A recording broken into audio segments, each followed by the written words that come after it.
Tu në gjatë jeta uroj të jeni mirë.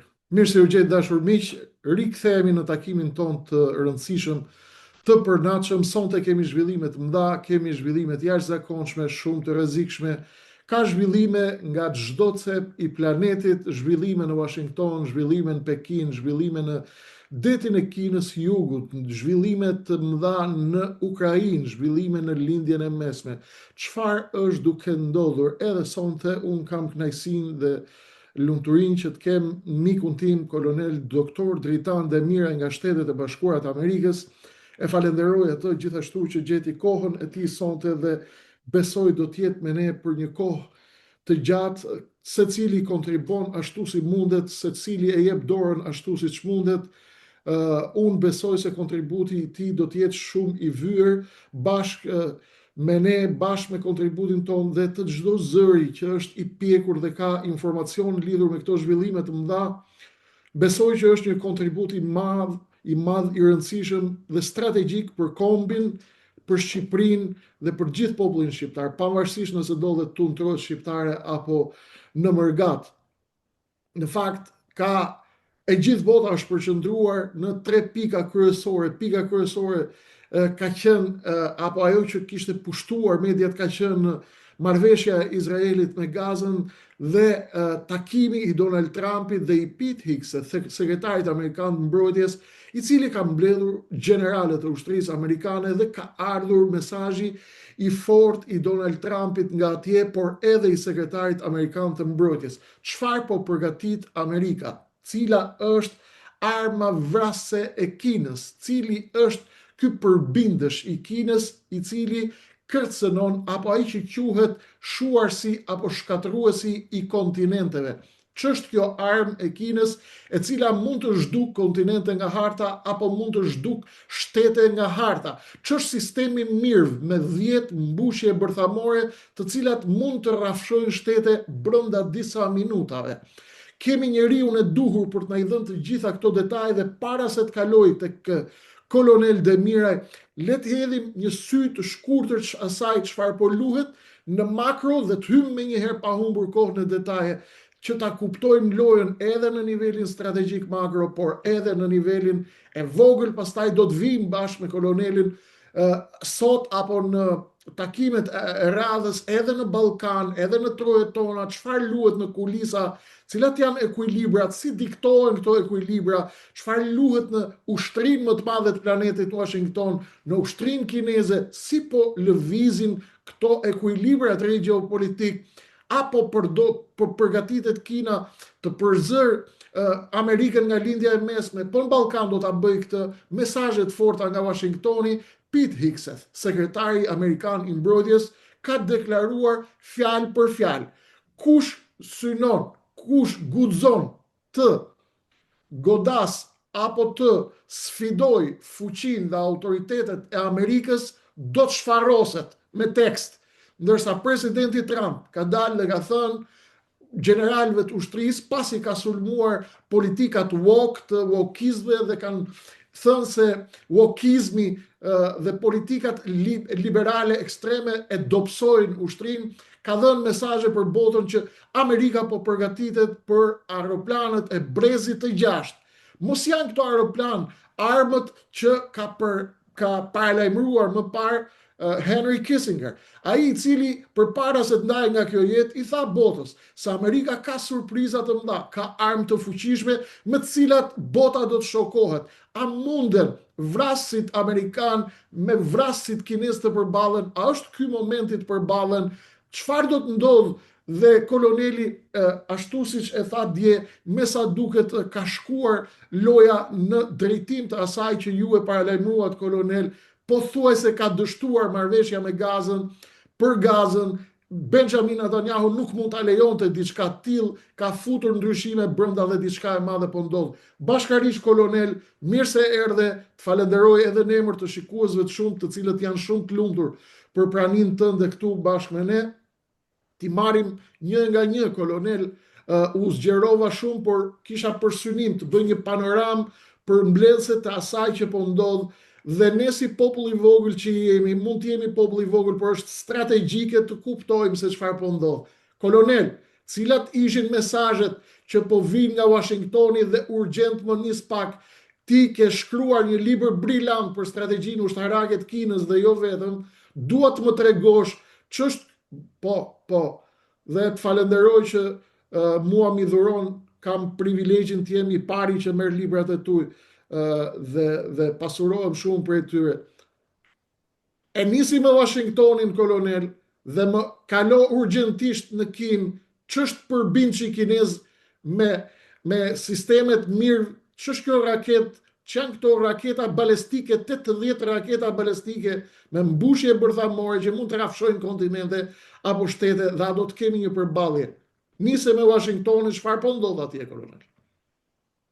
Takimi i dieshëm i presidentit Trump dhe i sekretarit Hegseth me më shumë se 800 gjeneral dhe admiral ishte një takim i cili paralajmëronte nga ana e presidentit Trump diçka të paprecedent, paktën deri më sot, sipas gjithë analistëve politik, të sigurisë dhe ushtarak këtu në Shtetet e Bashkuara të Amerikës, në lidhje me një urdhër i cili nga ana e presidentit Trump për të luftuar, për të përqendruar tek armiku i brendshëm. Është e paqartë se çfarë nënkupton armiku i brendshëm, pavarësisht asaj që ju sapo e cekët për agjendat e majta, ekstremiste, për dislokimin e forcave ushtarake, kryesisht gardës kombëtare në qytete si Los Angeles, San Francisco, Chicago dhe në vende tjera ku ka probleme të mëdha në lidhje me sigurinë. Në fakt është e pa kuptueshme për shkak se si do të përdoret si poligon stërvitje këto qytete ku ka problematika, për shkak se misioni i forcave të amatosura të Shteteve të Bashkuara të Amerikës është i përcaktuar në Kushtetutën e Amerikës dhe nuk ka lidhje me misione të brendshme, pra për rivendosjen e rendit, për misionet të cilat kanë të bëjnë me luftën ose me forcimin e rendit publik. Është e paqartë. Kështu që le t'ja lejmë kohës. Nga ana tjetër, pam që sekretari i mbrojtjes i bëri një farë paralajmërimi gjeneralëve të cilët ishin mbi peshë, performanca e cilëve ishte e papranueshme, në mënyrë të veçantë në situatën gjeopolitike, pra të rreziqet dhe kërcënimet me të cilat pritet të përballet Shtetet Bashkuara të Amerikës. Ishte mesazh për barkderët, ë? Ka fjalë anglisht barkder?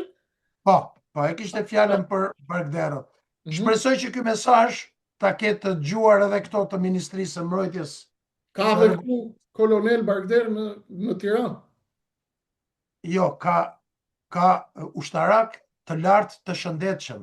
Unë nuk e përdor atë fjalë sepse Jo, flas Trump ka qenë shumë i fortë, pra i ka sulmuar fort, agresiv, dhe unë nuk jam një njohës ekselent, brillant i anglishtes, e kam sa për të marrë vesh normalisht, por nuk e di, a ka në një term të fuqishëm që ai ka përdorur se thanë që ka godit. Ka përdor termin që sapo thatë ju, sekretari i mbrojtjes, në disa raste, duke i paralajmëruar ata të cilët nuk janë gjendje që të kalojnë testet e luftimit, testet fizike të luftimit. Pra ka rritur nivelin e testeve. Kohët, pra në mënyrë që të gjitha strukturat ushtarake të Shtetet Bashkuara të Amerikës, të gjithë komandave strategjike, të 5 komandave të kalojnë testet, pra të përgatiten për luftë. Pra kemi një angazhim i cili po duket qartë që përveç masave tjera, një pjesë e madhe të cilave janë sekrete dhe nuk deklarohen për mediat, kjo është në mikro deri tek ushtarët dhe strukturat ushtarake të cilat duhet jenë të përgatitura për nivelin e tyre. Kolonel, e kemi lajmëruar, unë kam folur në gjitha takimet, në gjitha bisedat që kam patur, por edhe ju e keni folur, kemi vite që themi që bota ka hyrë zyrtarisht në luftën e tretë botërore, dhe unë besoj fuqimisht që në 24 shkurtin e 2022-shit, kur Putini sulmoi Ukrainën, u hap porta apo u hap perdja e luftës tretë botërore. Unë e kam pak të vështirë ta besoj që generalët janë ftuar në Virginia, në bazën e Virginias, për të thënë se duhet të jenë pak më seksi, duhet të jenë pak më të hollë, pak më të dobët. Besoj që këtu është diçka më e madhe, besoj se këtu jemi në kuadrin e një përgatitje apo të rifreskimi apo të shpalljes së një doktrine të re. Tek fjalimi i Donald Trump, të cilin unë e kam ndjek me kujdes, edhe i sekretarit të mbrojtjes, pash nota kërcënuese për të gjithë ata që nuk i nënshtrohen Amerikës, pash nota kërcënuese për të gjithë rebelët, pash nota kërcënuese për ata të cilët do të synojnë që ta lënë Amerikën dhe të hypin në një anije tjetër. Pete Hegseth, sekretari i mbrojtjes, tha do t'i rrafshojmë të gjithë ata që na kërcënojnë, të gjithë ata të cilët na rebelohen, të gjithë ata të cilët e vënë në diskutim pushtetin ton ndaj planetit. Nga ana tjetër, Kina është duke luajtur dhe po rrit në mënyrë agresive manovrat e saj ushtarake në brigjet e saj për brit Tajvanit. Jemi duke folur për DF41, cilin unë hapa këtë bisedë, këtë emision.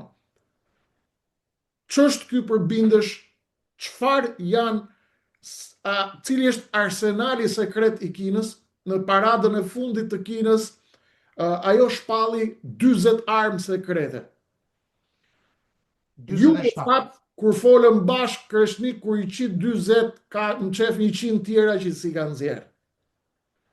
Kjo DF41 me sistemin mirë, me 10 raketa, koka bërthamore dhe të tjerë arsenal kines, a janë në gjendje t'i bëjnë ballë Amerikës apo jo, kolonel? Lajmi mirë është që fuqia ushtarake e Shtetet Bashkuara të Amerikës është e pasfidueshme dhe nuk ka asnjë diskutim. Fuqia e saj ushtarake, jo vetëm brenda territorit të saj, po dhe jashtë territoreve të saj, është e pasfidueshme. Por kjo nuk do të thotë që ky status, kjo fuqi nuk ka limitet e saj.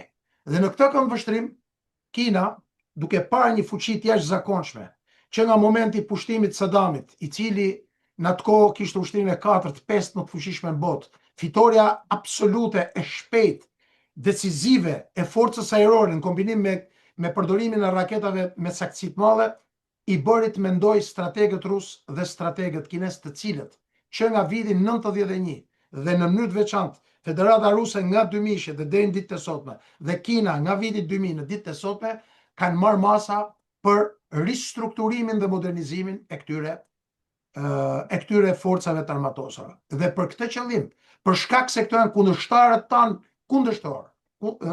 kryesor, Federata Ruse, Kina, Korea Veriut dhe Irani, unë prej vitit 2000 dhe deri sot që po flasim, i kam pushtuar një rëndësi të madhe studimit dhe publikimit të anëve pozitive, të anëve pikave të forta strukturave ushtarake të këtyre. Të gjitha këto raketa, të cilat mendohen që mund të përdoren kundër një konflikti kundër Shtetet Bashkuara të Amerikës, janë pjesë e komandës së raketave strategjike të Kinës, e cila përbët nga 130.000 person, 130.000 efektiv dhe nga 39-40 raketa, 40 brigada.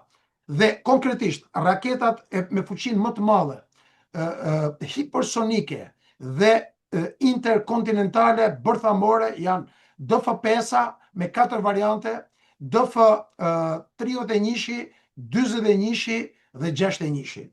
Çfarë është raketa Dongfeng 41? Raketa Dongfeng 41 është një raket interkontinentale bërthamore, e cila aktualisht gjendet në arsenalin e Kinës me rreth 90 copë. Ka një fuqi të jashtëzakonshme për shkak se është raketë e gjeneratës 4, e gjeneratës fundit, ka një shpejtësi shumë të madhe, 25 Mach, e cila e bën të pamundur ose shumë të vështirë kapjen ose asgjësimin e saj në ajër, dhe në shtesë të kësaj ka një rreze prej 12.000-15.000 km dhe disa koka lëshimi nga 20, 50, 100 dhe 120 kiloton. Që të thotë çdo raket ka disa mirë që siç e theksuat ju. Por kjo nuk është vetëm kjo raketa më e rrezikshme në arsenalin e Kinës. Një raket tjetër shumë e rrezikshme është DF-5A-ja, B-ja, C-ja, DF-31, të cilat fatkeqësisht Kina për gjatë pas vitit 2019 dhe në vazhdimsi është duke i prodhuar në një sasi shumë të madhe, sepse me sa duket po përgatitet për një përplasje me Shtetet Bashkuara të Amerikës. Është dhe RKA, kolonel, e zbulova sot në hulumtimet që po bëja RKA armatim me lazer. Thonë kinezët harroni çfarë keni parë deri tani, sistem lazer goditës, i cili lëshon 3000 goditje në minutë dhe azjesoka çdo lloj aeroplani. Pa i hyrë këtyre detajeve ushtarake apo luftarake, të cilat sigurisht njerëzit nuk janë në gjendje ti verifikojnë dot apo ti kuptojnë imësitë e tyre, i kuptoni ju ushtarakët, apo ne që tentojmë të kuptojmë diçka më shumë nga kjo lojë, të kthehemi pak tek përtej detajeve të imta luftarake, të cilat kanë rëndësinë e tyre, të kthehemi pak tek loja e madhe. Kemi 5 vite, të paktën unë ju kam dëgjuar dhe ju. Unë besoj tek një konflikt i pashmangshëm ndërmjet SBA-s dhe Kinës, sepse dy gjela nuk e drejtojnë dot botën. O do merren vesh me njëri tjetrin, o do ulen tavolinë, do krijojnë një bord drejtues të ri për planetin dhe do bin dakord si do qeveriset, si do ndryshohet kjo botë, ose dy gjela në një hu nuk rrin dot. Ky është një konflikt që unë shoh se Kina do ta shty, do ta largoj. Në lindjen e mesme kemi një acarim, kolonel, ndërmjet Tel Avivit dhe Pekinit. Izraelitët, me sa duket, për të marrë Amerikën në krahun e tyre dhe Benjamin Netanyahu, duket qartë që ka vepruar me një kurs sulmues ndaj kinezëve dhe kanë bërë gati anullimin e koncesionit të portit $2 miliard kinez në Haifa, me pretendimin se kinezët pos bëjnë spionazh anijeve dhe sistemeve ushtarake të Izraelit.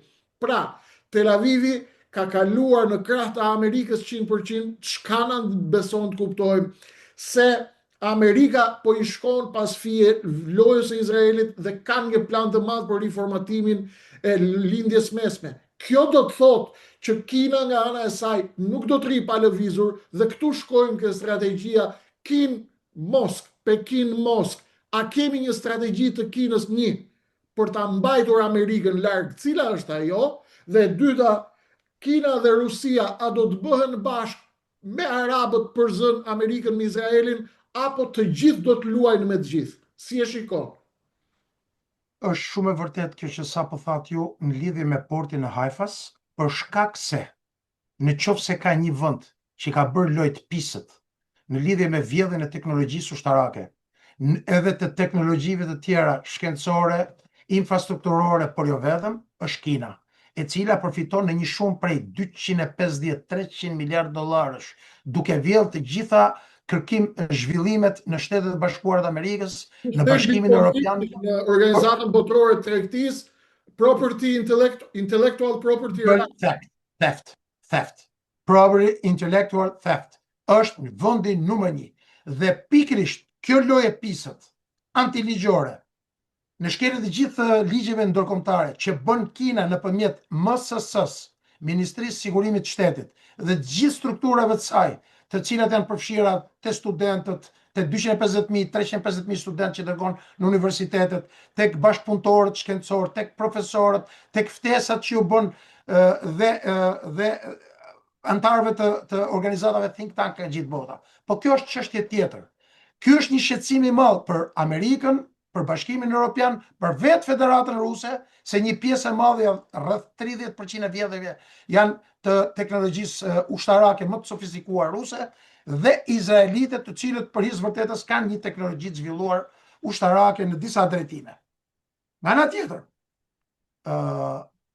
mendoj që ishte jo realiste kërcënimi që kryeministri Netanyahu i bëri Kinës, e cila provokoi një reagim të zëdhënësit Ministrisë Jashtme, i cili i përgjigjet Netanyahut: ju s'keni asnjë mundësi të na kërcënoni ne, pasi ne konsiderojmë vetëm një kundërshtar në botë. Fuqia ushtarake e Shtetet e Republikës Kinës është e ndërtuar, strukturuar dhe modernizuar vetëm kundër një ushtrie, Shtetet Bashkuara të Amerikës. Të tjerët thotë nuk i diskutojmë.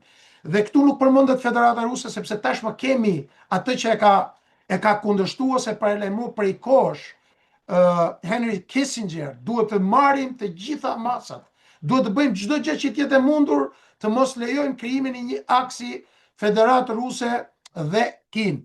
Pasi krijimi i këtij aksi, i kësaj strategjie, i kësaj aleance do të bëjë të pamundur kontrollin e rajonit ton. Pra kush kontrollon Euroazin, kontrollon botën. Pa diskutim që edhe për interes të teleshikuesve është e pamundur që Kina të fitojë një luftë në rast se nuk ka aleancë me Federatën Ruse. Për shkak se Rusia, për shkak se konflikti ushtarak midis Shtetet Bashkuara të Amerikës dhe Kinës do të kërkojë furnizimin e Kinës me gaz, me naftë dhe bllokimi i ngushtisës Malaka e bën të pamundur këtë, ose i Xhirit Persik. Dhe vetmja mundësi është furnizimi nëpërmjet Federatës Ruse. Pra Kina e ka të padiskutueshme, e ka si të padiskutueshme, e ka vitale këtë aleancë me Federatën Ruse. Mushkëria e vetme, pra. Është mushkëria është e vetmja mundësi që të përballet me Shtetet e Bashkuara të Amerikës, është sigurimi i materialeve të para, materialeve të rralla, materialeve energjetike, por jo vetëm, edhe inteligjencës, edhe armatimit, siç po ndihmon edhe Kina në fshehtësi tani. Rusia, ajo Kina në këtë moment, kolonel, mund të themi që është vetëm me një veshk? Pa diskutim. Gjithmonë ka qenë dhe do vazhdojë të jetë me një veshk. Për shkak sepse në rast të një konflikti, Shtetet e Bashkuara të Amerikës ja bllokojnë të gjitha arteriet e furnizimit, bllokohet lindja mesme, bllokohet me herë ngushtica Malaka, të cilën mund ta bllokojë qoftë India, qoftë Shtetet e Bashkuara të Amerikës dhe bazat e saj Britania e Madhe, dhe vetmja mundësi për të furnizuar ngelet nëpërmjet Siberian Power 1-2, cilat sapo u firmos tani edhe dyja, Siberian Power 2 në një vlerë prej 400-500 miliard dollarësh në shtesë të disa naftë sjellësve, gaz sjellësve, të cilët do të vinë nëpërmjet Arktikut, në të cilën Republika e Kinës po investon fuqishëm me Federatën Ruse. Këtu kthehemi ke një pikë shumë e rëndësishme. Të gjitha këto zhvillime ne na bëjnë të kuptojmë që të gjithë po luajnë me kujdes dhe të gjithë duan ta shmangin përplasjen. Kina pas një diskutim nuk e do përplasjen tani, po synon të fitoj kohë, të forcohet më shumë, me sa duket Donald Trump nuk e pëlqen këtë, don ta tërheqë për Kinën në përballje me të, sepse Amerika beson në atë që edhe ju sapo e thatë, beson ende që ajo vazhdon të jetë fuqia më e madhe ushtarake e planetit, dhe kinezët po e evitojnë përballjen sepse po bëjnë strategjinë e durimit strategjik, pra. Historitë e famshme, strategjitë e famshme luftarake të Xust. Le të vim në lindjen e mesme me një dështim të mundshëm të planit Trump për Gazën. A do të na shpërthej lindja e mesme dhe një luftë e mundshme me Iranin? A do të na shpërthej lindjen e mesme dhe a do ta fusin në Kinën me Rusinë në lojë bashkë me Iranin, i cili në panik të një sulmi të mundshëm të Donald Trumpit dhe të Izraelit ndaj i Teheranit, mundet të na çojë drejt një afrimi të arabëve me Kinën apo të rajonit me Kinën dhe Rusinë për rrjedhoj dobësimin e influencës amerikane në lindjen e mesme, që të krijojnë një mushkëri apo një veshk të dytë për Kinën, sepse Izraeli, përveç se është hedhur tashmë tërësisht në preherin amerikan, duke krijuar bariera me Kinën, nga ana tjetër ka çuar pushtetarë të lartë, kanë çuar në Taiwan për të sfiduar hapur pra Kinën. Dhe Kina nuk e duron më dot. Dhe Kina nga ana tjetër nuk është se është një lojtar moralist. Kina nuk është shoqat bamirëse, siç mendojnë disa, që do hiki Amerika, do vi Kina dhe do hanë këta me luk floriri. Kina e sheh botën si klient. Çdo shtet për Kinën është një klient. Dhe Kina i sheh vendet, ky klient më sjell dhimbje koke dhe sa fitoj unë për këtij klienti. Në kushtet e këtyre rreshtimeve të reja, a mundet shohim dobësim dhe përgatitjet Kinës dhe të Rusisë për strategjit përbashkët në lindjen e mesme? Pa diskutim që po. Së pari, mbështetja pa limit e Izraelit nga ana e Shtetet Bashkuara të Amerikës e ka dëmtuar rënd reputacionin e Shtetet Bashkuara të Amerikës në organizatat ndërkombëtare.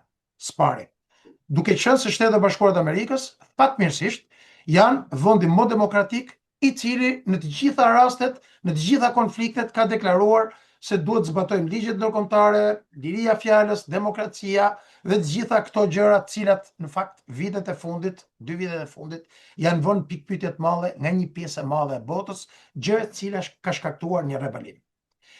Ajo që e ka shkatruar komplet prestigjin amerikan dhe besimin ndaj Shtetet Bashkuara të Amerikës, në gjykimin tim, ishte sulmi pa precedent kundër Katarit.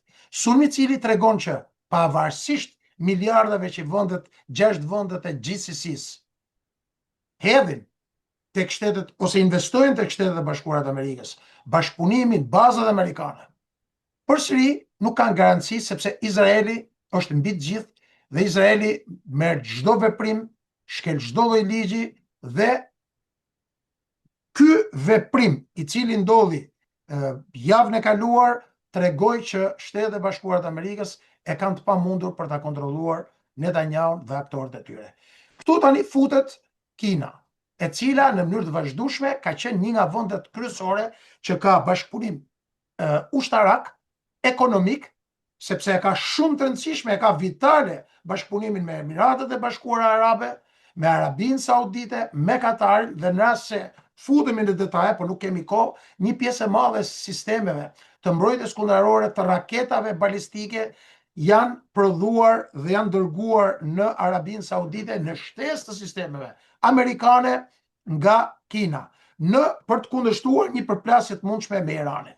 Ajo që vlen të theksohen janë 2 gjëra shumë të rëndësishme të cilat nuk i kemi thënë asnjëherë. Së pari, interesi amerikan për ta godit Iranin për interes të Izraelit, pra programi bërthamor, mbështetja e grupeve militante dhe terroriste në periferitë Izraelit si vendi numër 1 që mbështet terrorizmin, është njëra anë e medaljes që intereson drejt për drejt Izraeli, parsi Shtetet e Bashkuara, Irani s'ka sulmuar asnjëherë Shtetet e Bashkuara të Amerikës. Janë vende të tjera të cilat e kanë godit Shtetet e Bashkuara të Amerikës, flas drejt për drejt.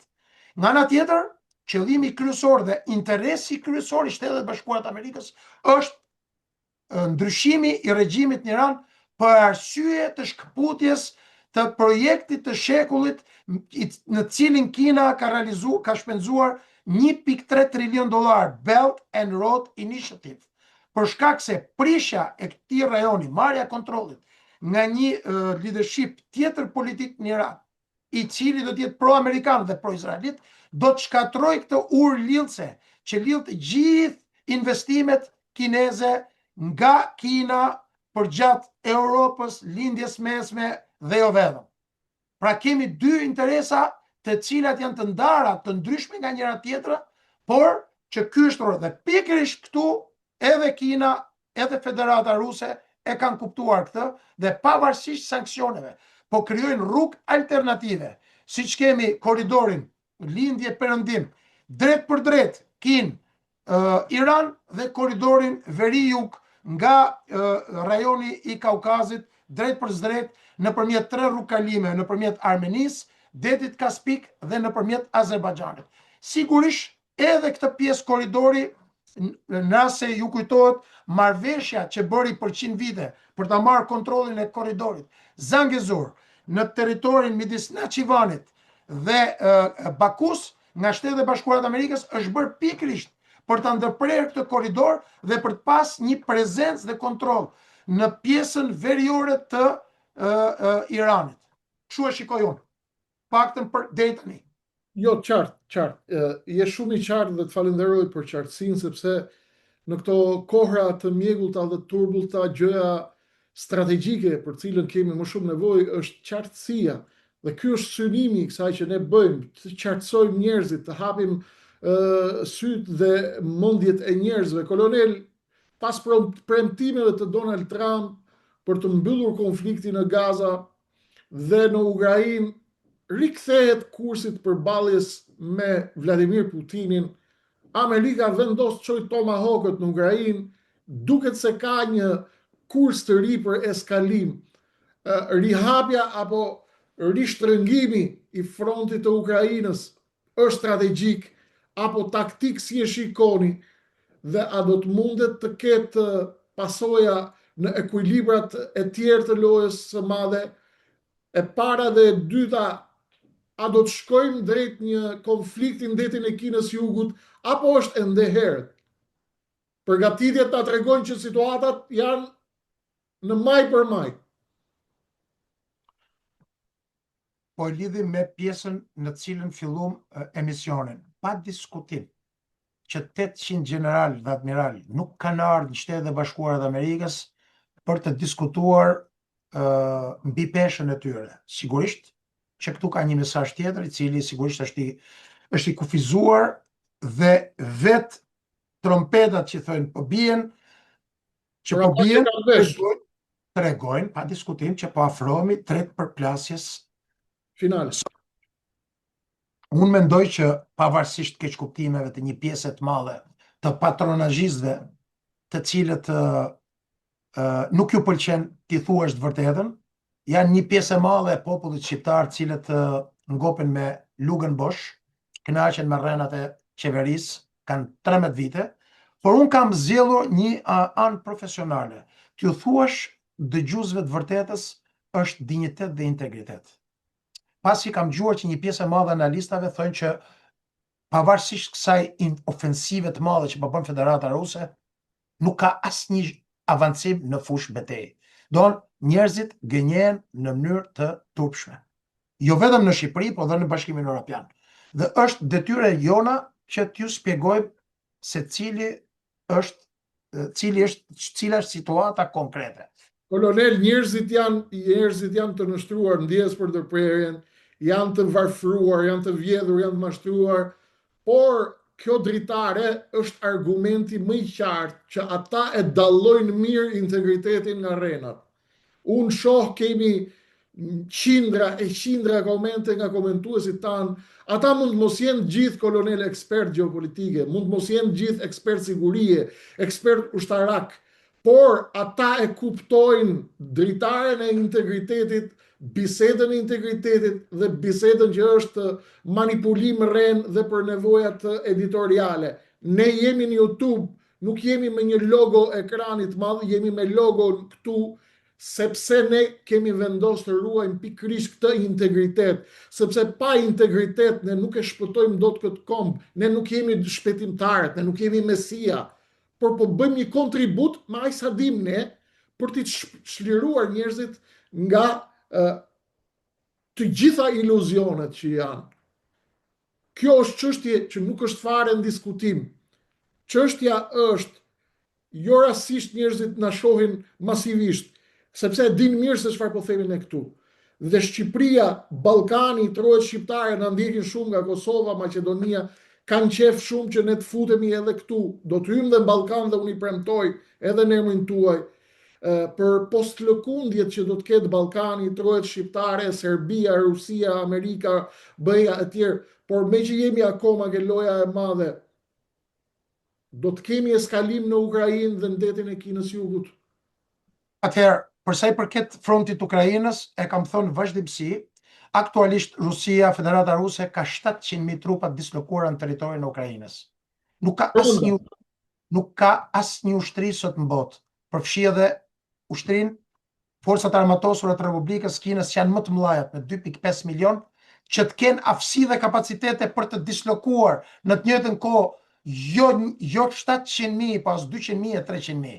Dhe imagjinoni një federatë ruse e cila ndodhet në 18 valë sanksionesh, e sankcionuar me më shumë se 35.000 individ apo ndërmarrje apo institucione. Pra tregon që është në gjendje për të shkaktuar dëme të mirëfillta. Dhe e kam thënë edhe para 2 vjetëve, kur filloi ofensiva e verës, e cila u financua, u stërvit, u mbështet nga Shtetet e Bashkuara të Amerikës në mënyrë të veçantë, të cilën presidenti Trump e ka deklaruar vazhdimisht që kemi hull kot 350 miliard dollar, po përdor deklaratat e tij, 350 miliard dollar thot I kemi hull kot në këto konflikt. Nga ana tjetër, Bashkimi Evropian 100 miliard euro mbështetje, financime, sisteme, të cilat nuk kanë shfaq asnjë gjë në fushë betejë. Nuk kanë arritur të krijojnë asnjë kusht për ta mposhtë. Përkundrazi, në të gjithë frontin 1200 km vazhdon avancimi drejt pikave strategjike. Dhe tashmë edhe Bashkimi Evropian, edhe Shtetet e Bashkuara të Amerikës janë të dëshpëruara për shkak se një pjesë e madhe e mineraleve, e qymyrit, e gazit, e naftës, rreth 22 trilion dollar pasuri janë në territoret e pushtuara, fatkeqësisht të pushtuara në mënyrë të paligjshme dhe kriminale nga Federata Ruse. Dhënia e Tomahawkëve nuk do të japi asnjë rezultat në fushë betejë. Përveç se do ta pa diskutim që do ta gjakosi më tej Federatën Ruse, për shkak se do rrisi distancën e goditjes, taksinë e goditjes nga njëra anë, por nga ana tjetër nuk do të bëjë asgjë tjetër, do ta intensifikoj dhe provokoj Federatën Ruse për ta gjakosë 10 herë më shumë. Dhe këtë e paralajmërova 24 orë përpara të A2 CNN, kur u bë goditja e bombarduesve strategjik, që u deklaruan, u publikuan shifra gënjeshtra, 30 bombardues, 40 bombardues, ndërkohë që 50 bombardues ka gjësej Federata Ruse. Kështu që e para. E dyta, pa diskutim që mund të kemi një intensifikim në detin e lindjes, në detin e Kinës lindore, jugore dhe lindore, por jemi sinqert me ju, kjo do të ngeli këtu në YouTube, mendoj se për shkak të masave që ka marrë Kina, për shkak të dislokimit dhe armatosjes së ishuve Spratly, Paracel, Senkaku, për shkak të armatosjes së 3 brezave të cilat I ka armatos në mënyrë brillante.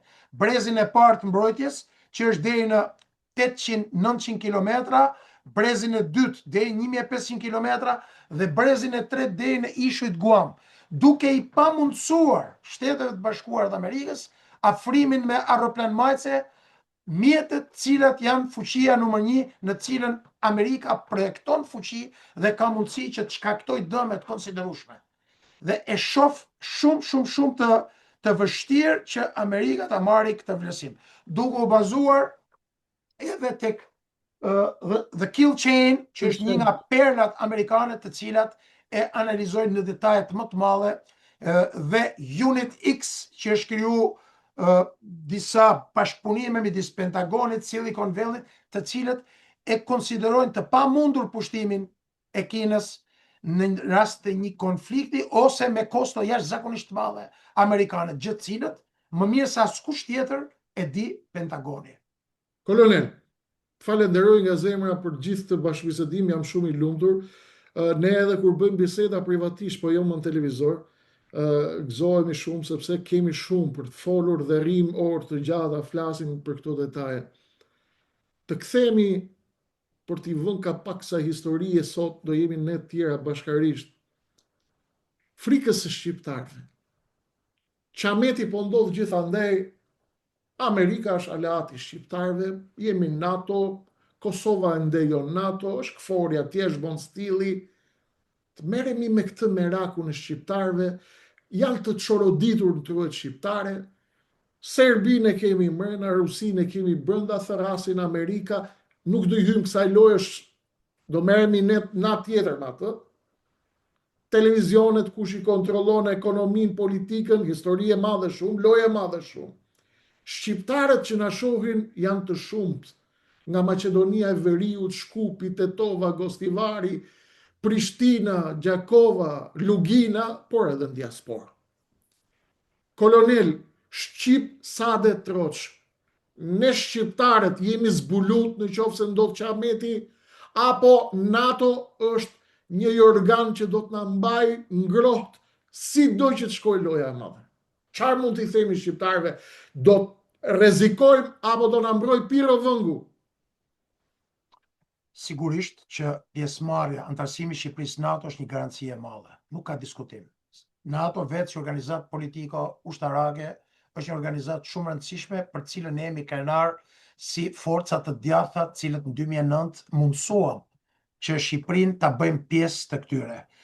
Sa i përket këtyre drejtuesve të Ministrisë Mbrojtjes, është qesharake kur dëgjon për deklaratat e tyre që thonë që kur kam ardhur këtu tani, që nga momenti që vinë këto rilindasit, do me thonë, siguria e Shqipërisë është rrit, do me thonë, këto kanë ndërmarrë masa, këto kanë bërë reforma, vetëm këto, pa diskutim që janë qesharake, janë jo realiste, madje unë i përbus me neveri, për shkak se pavarësisht disa hapave pozitiv, të cilat unë kam pas dignitetin dhe integritetin t'i them vazhdimisht në televizion, edhe me emra, edhe kur ke pas posto. Pa diskutim, që e kam çdo gjë e mirë, çdo investim i mirë që bëhet në Shqipëri. Po, patjetër, na bën krenar dhe kemi obligimin për t'i thënë edhe opinionit publik që janë gjëra pozitive të cilat i mbështesin. Por nga ana tjetër, jemi larg asaj që kërkohet. Konflikti i datës 24 shkurt 2022 dhe vazhdimësia mënyrës se si po përhapet ky konflikt. Konflikti midis Iranit dhe Izraelit. Një vendi i cili është komplet i militarizuar, siç është Izraeli që ka komplet mbështetjen. 80-90% e parave e sistemeve, çdo gjë paguhet nga Shtetet e Bashkuara të Amerikës, dërgohet nga Shtetet e Bashkuara të Amerikës, gjë që është shumë e mirë, nuk po them se është e keqe. Por edhe Bashkimi Evropian imagjinoje një konflikt të mundshëm të Shqipërisë larg qoftë në rajon kur jemi të paprigatitur. Sigurisht fuqiçi është super armatos dhe sigurisht nuk i ka raketat për të sulmu Hungarinë, për shembull, pas për Rusinë, as për Kinën. I ka për rajonin. Vučići është, unë shpresoj që të na bësh unë uroj dhe dëshiroj të na bësh një emision rreth kapaciteteve rreziqe, kapaciteteve struktura ushtarake të Serbisë, rreziqeve kërcënimeve dhe se si mundet që nën mbështetjen e Kinës apo të Rusisë apo të aktorëve tjerë kundër, anti-shqiptar, anti-perëndimor, se si mund të zhvendoset një konflikt i mundshëm nga ana e Serbisë. Por ajo që dua të them për ta përfunduar këtë analizë është që ne kemi shumë nevojë dhe është e rëndësishme që të mos sulmojmë kryeministrin Kurti dhe pavarësinë e tij, por të bashkëpunojmë të gjithë së bashku me forcat e sigurisë Kosovës, edhe t'i lejmë postimet në media dhe të mburremi me fotografia me një automatik në dorë, por të ndërmarrim reforma ushtarake, të cilat që nga strategjia sigurisë kombëtare, strategjia ushtarake, të krijojmë sisteme të integruara me njëri tjetrin, me Kroacinë, me Maqedoninë e Veriut, me Malin e Zin, dhe në mënyrë të veçantë Ministria e Mbrojtjes së Shqipërisë me Ministrinë e Mbrojtjes së Kosovës, në mënyrë që të rrisim në mënyrë të tillë kapacitetet që ta pamundsojmë një aventurë të Vučićit, ministrit Miloševićit, dhe që t'i japim të kuptojë që në rast se e bën këtë gabim, mund t'i shkaktojmë një hemorragji e cila jo vetëm do ketë kosto, jo vetëm politike dhe diplomatike, por edhe ushtarake një herë për gjithmonë për Serbinë. Falenderoj për kohën, kolonel. Kënaqësi si gjithmonë. Unë jam shumë i gëzuar që ishe edhe sonte me mua. I jap fjalën miqve tanë, ndjekësit tanë të shumë që koloneli do t'jetë sërish. Do t'i prekim të gjitha. E di e njoh dëshirën tuaj të madhe për të folur për të gjitha. Për rajonin, për Ballkanin, për Serbinë, për Vučićin, për Çarçet, për Kinën, për Gazën, për Ukrainën. Do t'i flasim të gjitha. Këtu nga kjo drejtare mediatike e cila, siç e dini, keni për të dëgjuar gjërat të cilat nuk do t'ju a thot asnjë televizion tjetër. Ju e dini pse, ju e kuptoni pse dhe ju e ndjeni çdo ditë këtë. Ju falenderoj që ishit me mua sonte. Zhvillimet mëdha, zhvillimet jashtëzakonshme do të ketë në netët në vijim, në orët në vijim. Unë do të jem me ju, Kreshnik Osmani, këtu çdo natë, çdo ditë, çdo minutë për t'i parë nga afër gjitha këto zhvillime, këtu nga Akademia Gjeopolitike e Lëvizjes Adheu, me miq tan, me mikun tim, me Kolonel Demiraj, do të jemi këtu për t'ju skanuar, për t'ju dekoduar gjithçka, nuk e mësoni në asnjë vend tjetër. Unë ju falenderoj shumë për kohën, për mbështetjen, çoja një pjesës tjetër të shqiptarëve të dëgjojnë këto mesazhe, këto biseda, këto video, në qoftë se ju mendoni gjithmonë se ka ndonjë pikë vlere ky mund dhe kjo përpjekje që po bëjmë ne. Ne kaq mundemi, kaq dim dhe do ta bëjmë atë deri në fund. Faleminderit për ditën e sotme, zhvillime të tjera të mëdha do të ketë në vijim, por ju e dini, pjesën tjetër të zhvillimeve do t'i ndjekim në numrin e ardhshëm. Natë mirë.